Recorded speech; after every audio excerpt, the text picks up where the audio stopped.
Sir crash card इतनी important क्यों है आईसीयू में? Crash card intensive care unit में इतनी इम्पोर्टेंट क्यों है? क्रैश कार्ड का मतलब है कि जब हमारा मरीज़ क्रैश कर रहा हो और उसकी तबीयत एकदम से ख़राब हो रही हो तो उसको ढेरों दवाओं की, ऑक्सीजन की, वेंटिलेटर की, इंटूबेशन की, इमरजेंसी ड्रग्स की ज़रूरत पड़ सकती है।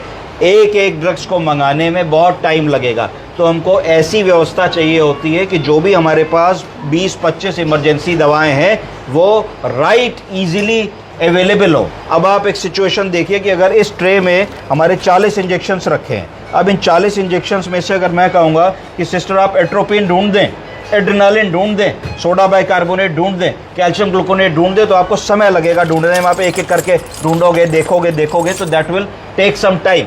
कई बार ऐसा होता है कि मरीज़ को अगर कार्डियक अरेस्ट आया तो हमारे पास कितना समय होता है? 1 से 2 मिनट का, 60 से 120 सेकंड का। अगर हमारे पास क्रैश कार्ट उपलब्ध नहीं होगी और आप कहेंगे रुकिए सर मैं भी दवा लेके आती हूँ फार्मेसी से, और 10 मिनट बाद लौटेंगी, तो क्या होगा उतनी देर में?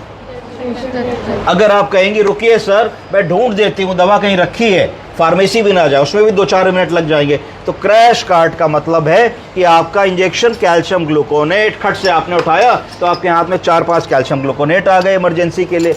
नॉर एड्रेनालिन आपने ऐसे मुट्ठी बनाई तो ये आपके नॉर एड्रेनालिन इंजेक्शन आ गए। अंधे को भी पता है कि भाई ये नॉर एड्रेनालिन है, इसको हमको प्रतिदिन चेक करते चलना है कि भाई ये हमारी चीज़ मिस्टेक ना हो। एड्रेनालिन इंजेक्शन, तो एड्रेनालिन इंजेक्शन हमारे आ गए।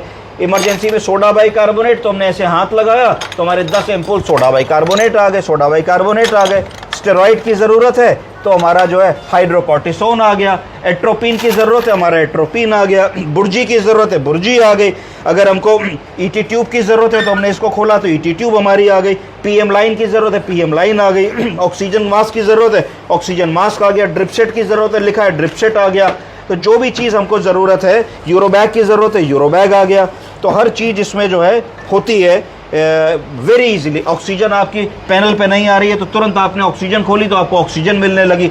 आईवी फ्लूइड्स आ गए, किसी की शुगर कम है 25% डेक्सट्रोज आ गया, डीएनएस आ गया, बीपी कम आ रहा है, रिंगर लैक्टेट आ गया। तो इस तरीके की सारी दवाएं यहाँ पे मौके पे आपके पास मौजूद होती है। इसको क्रैश कार्ट कहते हैं।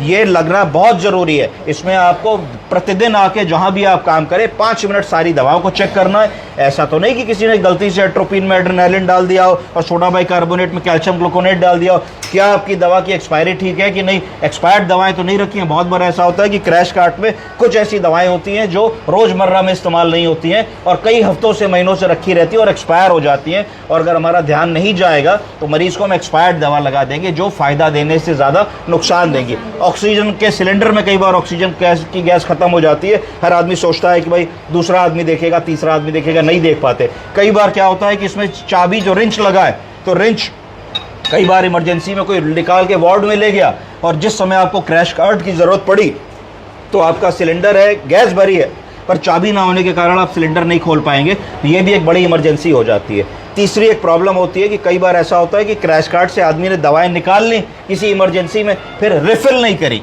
और सोचा कल कर देंगे, आज कर देंगे, परसों कर देंगे, उसी के थोड़ी देर बाद दूसरी इमरजेंसी आ गई तो भी बड़ी प्रॉब्लम होती है। तो क्रैश कार्ट अस्पताल, इंटेंसिव केयर और इमरजेंसी वार्ड की बैकबोन और जान है।